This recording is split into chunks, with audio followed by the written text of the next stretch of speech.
से रो देंगे। अरे चेयर हम सही टाइम नहीं किया, हम माइक हमेशा के लिए करेंगे।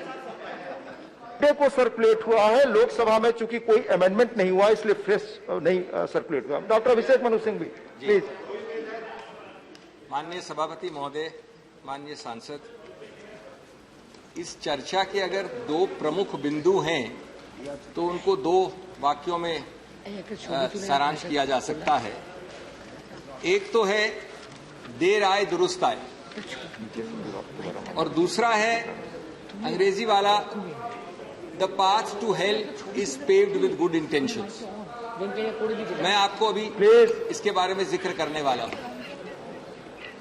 दोस्तों, ये एक बड़ी भयानक प्रस्तावना है, अचंभा करने वाली चीज है। अगर 2017-18 में किसी ने बताया होता कि जो 2018 का 102 संविधान संशोधन है उसके जरिए ये सदन या दूसरा सदन भारत के हर प्रदेश से ये अधिकार क्षेत्र हटाने वाला है कि पिछड़ों की कोई सूची बनाए, अगर ऐसा बड़ा भयानक प्रस्ताव किसी सदन में आता और यहां आता तो मैं नहीं समझता कि थावरचंद जी गहलोत जो उस वक्त उसको पायलट कर रहे थे एक वाक्य भी बोल पाते। ये इतना अजीबोगरीब प्रस्ताव है कि देश के हर प्रदेश का अधिकार क्षेत्र खत्म हो गया 2018 में। लेकिन अचंबा मानिए, जिद मानिए, लापरवाही मानिए, गलती मानिए, सच्चाई ये है कि उस शब्दावली के आधार पर 5 मई 2021 को यानी 3 वर्ष बाद उच्चतम न्यायालय ने यह कह दिया कि 2018 का संशोधन किसी भी प्रदेश के अधिकार क्षेत्र को नहीं छोड़ता इस सूची को जारी करने के लिए। और इसलिए हम आज इस गलत फैसले को इस संविधान संशोधन द्वारा ठीक करने के लिए यहां बैठे हैं। और मैं इसलिए आपको बधाई देता हूं कि देर आए दुरुस्त आए, लेकिन आप ये बिल लाए, पहले आना चाहिए था। आपकी इसके लिए मैं बधाई जरूर देता हूं, लेकिन साथ साथ दोस्तों मैं रेखांकित करना चाहता हूं जो पहला बिंदु है मेरा कि 2018 में कितना घोर गलती हुई, कितनी बड़ी गलती हुई। ये बड़ी अजीबोगरीब बात है कि गलती भी आप करो और बधाई भी अपने आप को आप दो। तो कम से कम मुझे इससे वंचित नहीं करिए कि गलती तो बता दूं मैं आपको, फिर बधाई आप लेते रहिएगा। आपका उद्देश्य कुछ भी रहा हो, आपका मंतव्य कुछ भी रहा हो, आपकी सोच या मायने कुछ भी रहा हो, इसीलिए अंग्रेजी में कहा गया है कि the path to hell is paved with good intentions. और हम उस नरक में पहुंच गए होते अगर आज जो गलती आपने की उसको आप सिर्फ सुधार रहे हैं। तो मैं जरा संक्षेप में ये पहला बिंदु समझाऊं।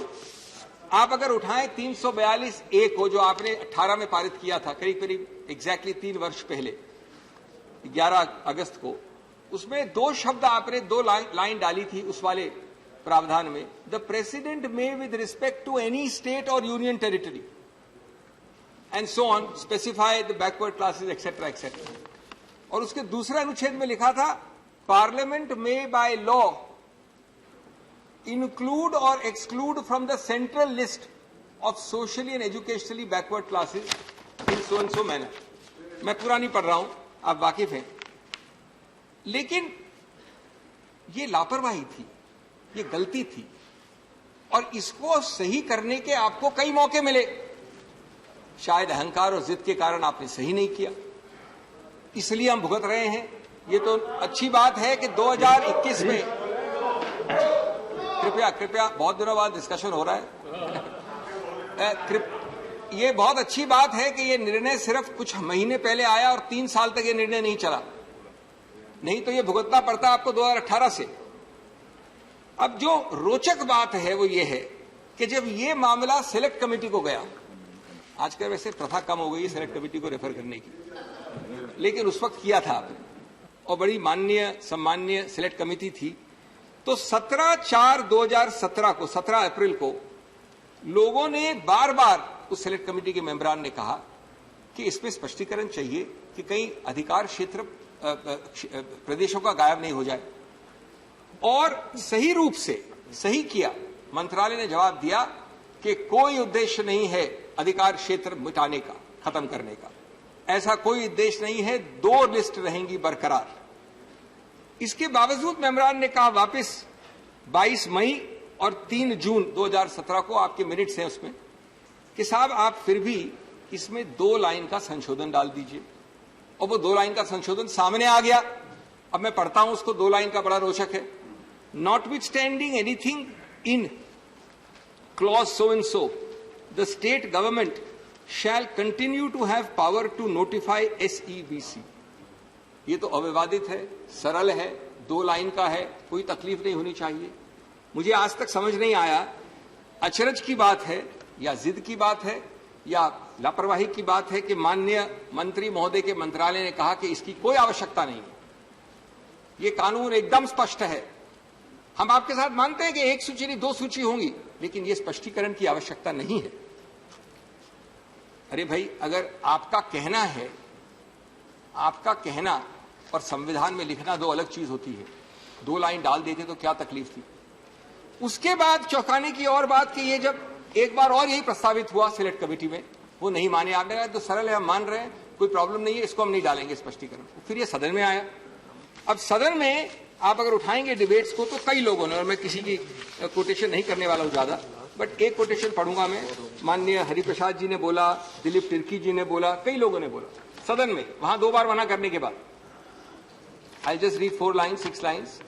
हरिप्रसाद जी ने कहा, if they centralise all things like employment, they यानी सरकार, employment, identification of caste etcetera, they would be doing gross injustice to the OBCs. They should think twice before scrapping the powers of the states because, as I have already mentioned, it is the states which identify various castes and communities.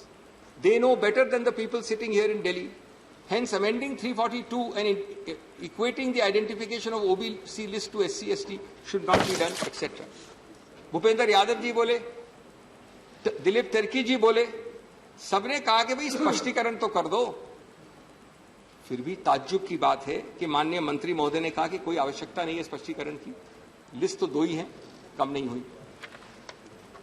अब इस स्पष्टीकरण को नहीं करने के कारण, इस 1 line वाली जिद या लापरवाही को नहीं करने के कारण, उच्चतम न्यायालय ने इसी ढीली भाषा को जो मैंने अभी पढ़ा आपको के आधार पर यह कहा कि ये अधिकार क्षेत्र वंचित हो गया। पूरा टोटल 342A के भाषा पे आधारित है वो निर्णय उच्चतम न्यायालय का, अगर आप पढ़ें तो, बहुमत वाला।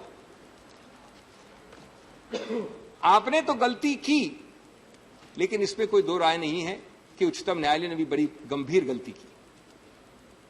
उन्होंने गंभीर गलती इसलिए की कि उन्होंने इस पूरे सदन के मायने, नियत, उद्देश्य को नजरअंदाज किया। ये कानून में इसकी अनुमति नहीं है उच्चतम न्यायालय को। उच्चतम न्यायालय ये भूल गया, number 1, that parliamentary intent as reflected in select committee reports in the debates of this house must be given the greatest weight and be implemented in letter and spirit. This is much more so when the court is dealing with a constitutional amendment, as it was dealing with the 102nd amendment in 2018. The Supreme Court also wrongly ignored, and a very funny issue, that state backward class commissions were created largely under the direction of Indira Sahni. Indira Sahni has a whole passage which says state shall, should, must, and many states created. So there is no question of a single list. That's Indira Sahni itself, which the Supreme Court is swearing by in this judgment. So I am not saying that the blame lies exclusively here. The blame very much lies there, but it lies in the Supreme Court also. Fourthly, such a humongously wide interpretation that the 2018 amendment was to erase and efface the age-old right of states to have lists of their own required very specific and clear language which is not found in 342A. So the courts could never have so concluded. Then again the court asks the question that why do they use the word central list? Central means only one list. ये लापरवाही आपके शब्दावली में थी। और उच्चतम न्यायालय ने उस पर टिप्पणी की। But the answer is very simple, if you have to apply the word central list, the supreme court could have said that the 2018 law applies and should be limited only to central services or central entities or central organizations. Cannot possibly be relating to entities under the direct control and management of the state. That also they did not do, which is the fifth mistake of the Supreme Court, which is why we are trying to undo it. And lastly, the other question asked in the majority judgment is, then why did they have this change of language in 342A? And we are giving effect to the language of 342A, and therefore saying that states don't have the power. Well, the answer is clear. The main object of the change, and that is seen in 342A bracket 2, is that the idea was that once the President approves the central list, only Parliament can change it. It was to insulate from frequent casual changes. It was not to erase the state list at all. And that is why I think a historic blunder was made by at least two entities. The dissent has been very clear, has set it right, but unfortunately a dissent is a dissent. It appeals to the brooding omnipresence of a future generation. That future generation is going to speak through this Parliament today, which is going to amend this law. All the points I have said are in the dissenting judgment, which rightly says that the intent of Parliament is crystal clear. It's so clear in the Select Committee, it is so clear in the House. But unfortunately, the dissent was a 3-2 judgment, so the dissent was not operative.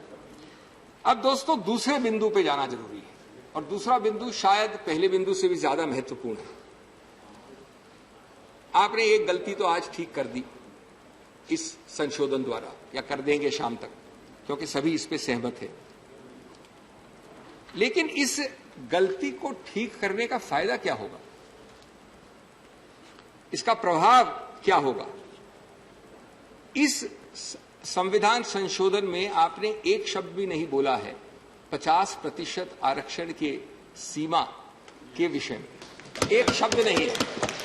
अब मैं आपको इसके बारे में तो बताना चाहता हूं।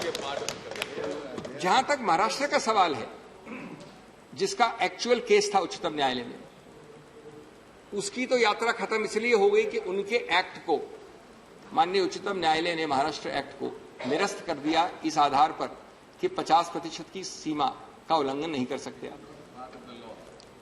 अब 50% सीमा के बारे में आज अगर आप एक संशोधन करते हैं, वो भी संविधान का जो कहते हैं कि अधिकार क्षेत्र है सभी प्रदेशों का कि आप सूचियां बनाओ, और हम सब सूचियां बनाते हैं, सब प्रदेश, उस सूचियों करेंगे क्या? उस सूचियों से क्या करेंगे?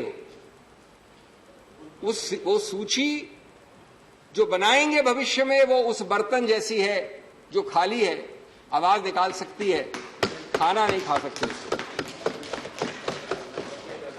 यानी एक प्रकार करीब करीब 75% प्रदेश इस देश के, प्रदेश से मेरा मतलब यूटी भी है, 75%, शायद 80% हो, ऐसे हैं जहां की ये 50% की सीमा आगे निकल गई है, उल्लंघन हो गया है। तो वो करेंगे क्या इसके साथ? आप उनको एक कागजी दस्तावेज दे रहे हैं, अपनी पीठ थपथपा रहे हैं और एक झूठा वायदा दिखा रहे हैं। एकदम सही है। एक ऐसा सब्जबाग दिखा रहे हैं दोस्तों, एक ऐसा सब्जबाग दिखा रहे हैं जो कानूनी संवैधानिक रूप से कार्यान्वित कभी हो ही नहीं सकता, और वो आप आज जानते हैं। तो कोई बात नहीं, हम ये जानते हैं कि आजादी भी आप लाए थे, और जब जो हुआ था नेहरू जी ने किया, लेकिन आज तो ठीक कर दीजिए। आज तो आप 7 साल से सत्ता में, आपस में बात न करें। अब आज की सच्चाई बताऊं मैं आपको, सच्चाई से मैं भी खुद भी चौंक गया था जब मैंने ये आंकड़े देखे। 30 प्रदेश और यूनियन टेरिटरीज ऐसी है, 30। इस देश में शायद सिर्फ 28 स्टेट्स और 8 यूनियन टेरिटरी है, 36-37 एंटिटीज। 30 ऐसे हैं जो कि 50% से ज्यादा है, that is more than 80% perhaps. Nagaland में कितना है? 80। छत्तीसगढ़ में 82% है, याद रखिए। 72% सामाजिक और 10% आर्थिक, जो आपने संशोधन किया था अभी संविधान का, EWS। सो 72 + 10 82। नागालैंड में 80, मिजोरम में 80, मध्य प्रदेश में 63 प्लस 10 यानी 73, तमिलनाडु तो पुराना है सबसे, इसमें 69, 70, महाराष्ट्र में 65 और ईडब्ल्यूएस कार्यान्वित होने का प्रस्ताव था और है। तो आप इसको देने का मतलब क्या हुआ? Without constitutionally legitimising this, are you only giving an empty piece of furniture, an empty piece of utensil or an empty meaningless piece of paper? There must have been an attempt, Honorable Minister. Everybody in the House would demand it, I would imagine, to address this issue at least. We are not saying you address it perfectly, but you have not addressed it. And Balaji, a rule of the 1950s, is not cast in stone. It's not inflexible. These issues are dynamic. They are ever changing. That is why we asked in the Supreme Court for a reconsideration of Indira Sahni. The court refused. But the very nature of the beast is such that it is ever changing. It's a timeline. So you cannot stick to a 50% figure as sacrosanct. Well, you know that the courts have ruled now. Indira Sahni has been reiterated by many judgments, and the most recent judgment says 50% and no more. Interestingly, by the way, there are escape routes given. Escape route क्या दिया है कि हाँ, अपवाद हो सकता है इसका.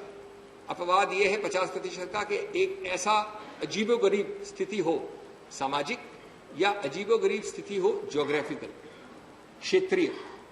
अब वो इतनी अजीबोगरीब है स्थिति कि किसी प्रदेश में उसका पूर्ति हो ही नहीं सकती.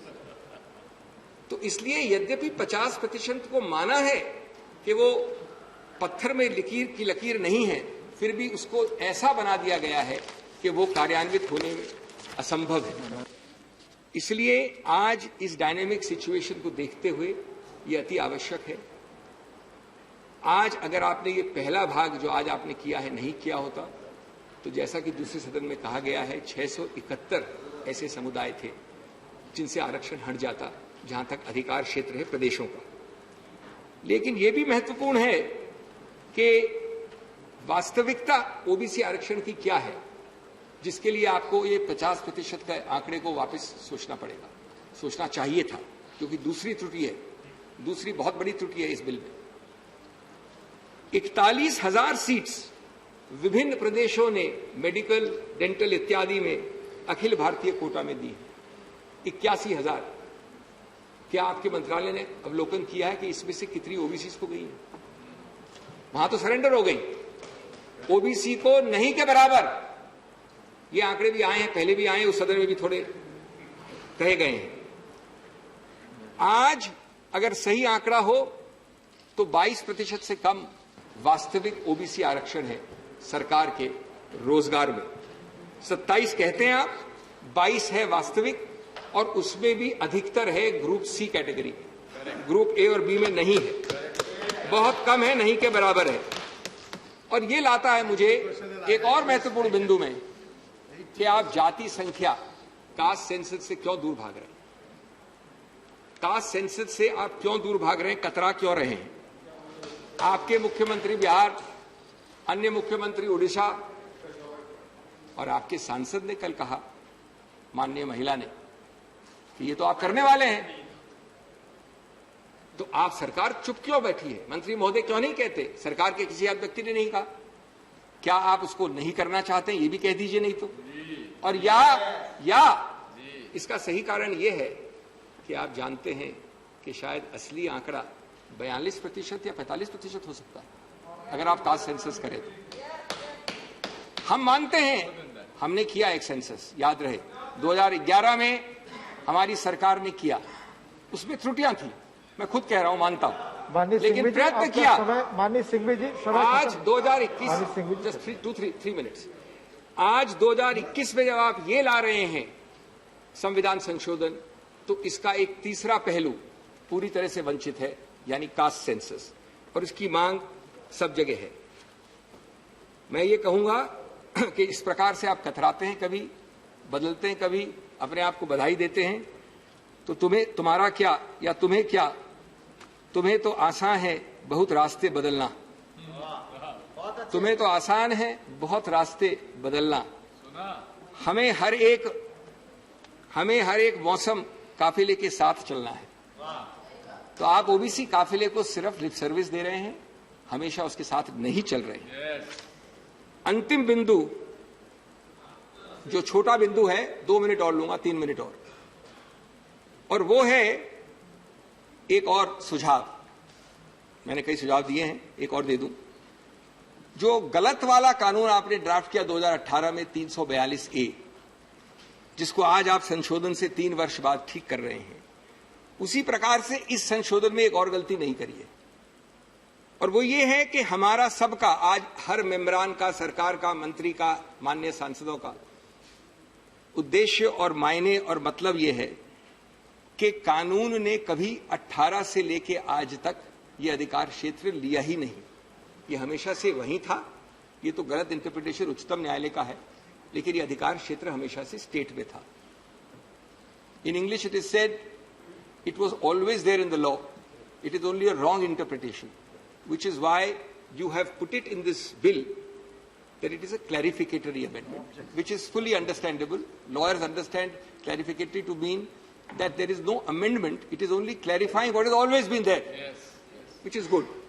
But you have not said anywhere, sir, that this amendment shall apply from 15th August 2018 or 11th August. Now, I agree with you that your intention is clear, but the last time the path to hell was paved with good intentions. Now, today, if a court holds that this amendment, which you call clarificatory, will apply from today, then for 3 years, this country, no states list would be valid, strictly speaking. So you should kindly add one more line, that it is clarified that this shall apply from a given date, and clause 1, 2 or any other clause can be put. It's a 1 line, half a line. And sometimes ऐसी जिदें महंगी पड़ती हैं. Sometimes these make one, then a second mistake, and then a triple mistake. To use James Bond's terminology, he said, one is happenstance, twice is coincidence, third is enemy action. Who will be the enemy in this mistake? I don't know. You know very well who will be considered the enemy. So therefore, मैं ये अंत कर रहा हूं अपनी बात. माननीय सभापति, आपने मेरे को थोड़ा ज्यादा अतिरिक्त समय दिया, इसलिए 1 मिनट में 30 सेकंड्स में कि ये गलतियां वापस न करें. नहीं तो इकबाल हमेशा आता है सदन में कि लम्हों ने खता की थी, सदियों ने सजा पाई. उसको ध्यान रहे. And let us not tempt fate a third time. Thank you very much sir. Thank you. माननीय सुशील कुमार मोदी.